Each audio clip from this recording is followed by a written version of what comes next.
Okay, let's talk about a bank. But forget about cash and gold. I want you to imagine a bank where the vaults are filled with life. A place where the real currency is a teeming, thriving ecosystem, ready to be deployed to bring our soils back from the brink. Today, we're not just talking about it. We're going to learn how to build one. And this really gets to the core of it, doesn't it? This isn't about finding a new organic fertilizer to buy. It's about distributing biological sovereignty. I mean, what a powerful idea. It means we, as a community, take back control of the very foundation of our food system, the actual living biology that makes everything grow. So consider this your official mission briefing. We're going to lay out the entire operation for you, from intel gathering and reconnaissance to production and all the way to securing your assets. By the time we're done here, you'll have the complete protocol to set up your very own local branch of this living bank. Right, so first things first, why is this mission even necessary? What's the threat we're actually facing? Well, it all boils down to one critical and kind of scary system failure. The enemy has a name, biodrift. This is when your soil's entire ecosystem just gives up. It crashes. The whole complex web of life that you've been nurturing, the thing that keeps your plants healthy, it just vanishes. It's a silent collapse that can wipe out years and years of hard work in a single season. And this is how we fight back. The solution is the Indigenous Microorganism Bank, or IAMOB for short.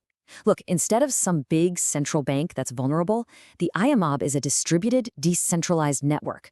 Your shed, your neighbor's garage, every single one becomes a node, each one holding a living backup of local soil genetics.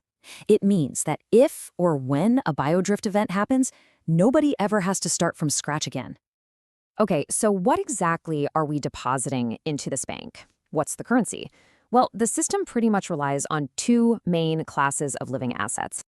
On one side, you have what's called IMO2, the spore bomb. This is a super fungal heavy culture that you collect from old-growth forests. You stabilize it with sugar, basically putting it to sleep, and it can last for years on a shelf. Then, on the other side, you've got PNSB, the nitrogen engine. This is a culture of some seriously versatile bacteria, Rhodopseudomonas, that literally turns waste into incredible liquid fertilizer. And for today's mission, that is our target. We are focusing on this purple engine. Now, before we can grab our target and start culturing it, we have to do a little recon. You gotta understand the world these microbes live in. We need a map. And our #1 reconnaissance tool for this job is the Winogradsky column. Now, don't let the sciencey name fool you. This isn't just a classroom experiment. It is a living map of the entire microbial landscape. It literally shows you who lives where, what they eat, and how the whole system clicks together. It makes the invisible visible. And building this map, it's incredibly easy.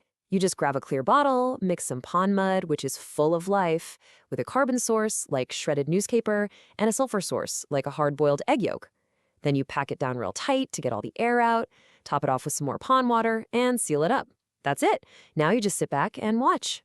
And after 4 to 6 weeks, you'll start to see the magic. These distinct layers will form. Way down at the bottom, you get this black layer of bacteria making hydrogen sulfide. That's that rotten egg smell. But check this out. Right above them, you'll see these beautiful purple and green layers. Those are photosynthetic bacteria that eat that toxic gas for breakfast. And at the very top, a little whitish scum of microbes that love oxygen. This column shows you the whole nutrient cycle in a bottle. And it confirms the presence of our target, those purple guys. Okay, reconnaissance complete. We've mapped the terrain, we've confirmed the target is in the area. Now it's time to move from just watching to actually producing. Let's get that purple engine cultured. This is what we call the purple gold protocol, and honestly, it's just beautiful in its simplicity. We're taking a waste stream, in this case human urine, and we're turning it into liquid gold. You just combine about 9 parts fresh urine with 1 part of your PNSB mother culture. Now, the next step is absolutely crucial. Fill the jar to the absolute brim. I mean, 0 air. That's what creates the anaerobic environment these bacteria need to do their thing. Seal it up and stick it in the sun. And that's it. In just 10 to 14 days, that microbial engine will completely transform what's inside that jar. The sharp ammonia smell? Gone. And the color will shift to this deep, rich crimson or purple. You've literally turned waste into biological wealth. It's incredible. But hold on, before you use or bank anything, you have to do the banker's audit. Your own senses are the best tools you have. A good, healthy culture should smell savory, almost like soy sauce or maybe fermenting wine. Visually, it's got to be that deep red or purple color.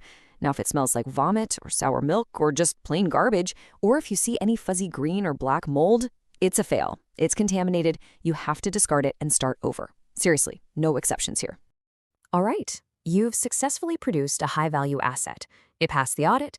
The final step in our mission is to make a deposit. It's time to secure this biological capital for the long haul. We call this the cold sleep protocol. You take your absolute best culture, the darkest, most active one, and just let it sit perfectly still for about 2 days. The bacteria will settle down into this thick, dense sludge at the bottom. Then you carefully pour off that top liquid. You can use that right away in your garden, but you keep that concentrated sludge. That sludge goes into a small, sterile jar, you seal it tight, and you stick it in the back of the fridge. And that little jar in your fridge, that's your hard drive backup. It's your living genetic reserve. It's your insurance policy. If you ever have a biodrift event, if your system ever crashes, you don't have to start from square one. You just pull out this backup, wake the culture up, and you can re-inoculate your entire system in just a few weeks. This is what resilience actually looks like. So there you have it, the complete operational dossier, from recon and mapping to production and long-term storage. The knowledge, the code, it's all yours now. So I guess there's only one question left to ask. Will you build the reactor?